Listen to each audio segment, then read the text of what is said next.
ఇది వరకు లాంటి భారతదేశం కాదు, ఇది కొత్త భారతదేశం. ఇది ఎందుకంటే మేము చాలాసార్లు విసిగిపోయి ఉన్నాం,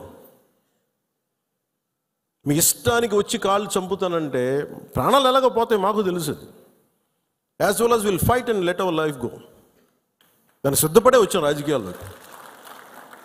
ఉట్టిన ఎందుకు వస్తాం? పదవులుగా.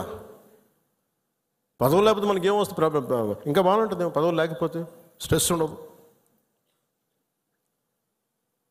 అందుకని పదవులు ఆశించేది ఏది ఎవరైనా సరే ఇది బాధ్యత. ఇది మనందరం బలంగా మాట్లాడాలి. అలాగే ఈ సందర్భంలో పోయిన ప్రాణాలని మనం ఎలాగ తిరిగి తీసుకురాలేము. పెద్ద ఎర్నింగ్ మెంబరు చనిపోయాడు కుటుంబంలో, మధుసూదన్ గారి కుటుంబంలో. సో మనందరి తరపున, మీ అందరి తరపున, పార్టీ తరపు నుంచి ఆయనకి ఒక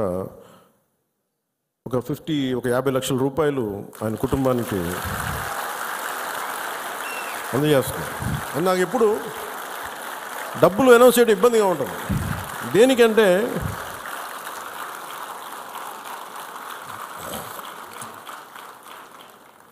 దేనికంటే మనిషి ప్రాణాలకు విలువ కట్టడం నాకు ఇష్టం ఉండదు. కానీ కొన్ని సందర్భాల్లో అది చిన్నపాటి ఊతం అవుద్ది అంతే. పిల్లల చదువులకు కావచ్చు, ఇంకోటి కావచ్చు. ఇవన్నీ కాకుండా మధుసూదన్ గారి కుటుంబానికి, వారి కుటుంబ సభ్యులందరికీ ఈ సందర్భంగా నేను ఒకటే విన్నవించుకుంటున్నాను. మీకు ఏ కష్టం వచ్చినా సరే మేము ఉన్నాం. మేము మీతో ఉన్నాం.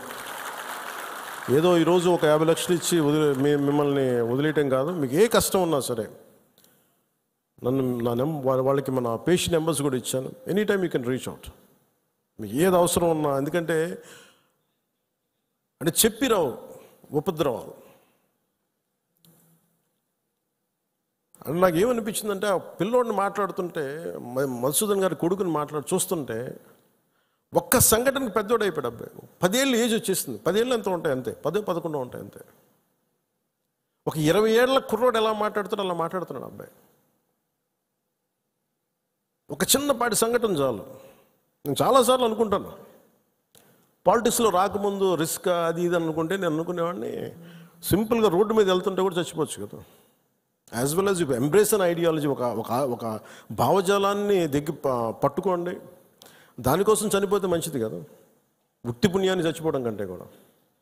ఇక నాకు మొన్న నా కొడుకు ఒక ఫైర్ యాక్సిడెంట్లో చిక్కుంటే నాకు అనిపించింది. సింపుల్ సమ్మర్ క్యాంప్ అది.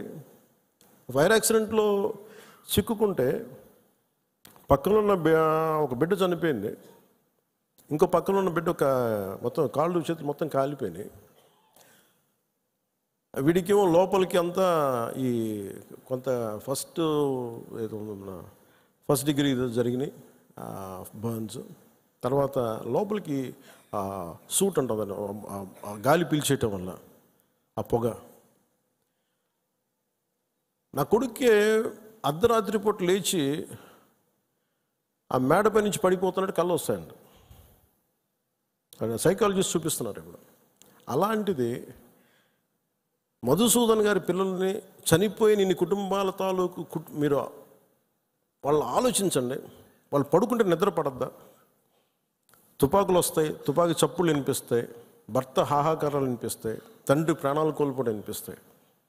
ఎంత ఘాతుకం అది.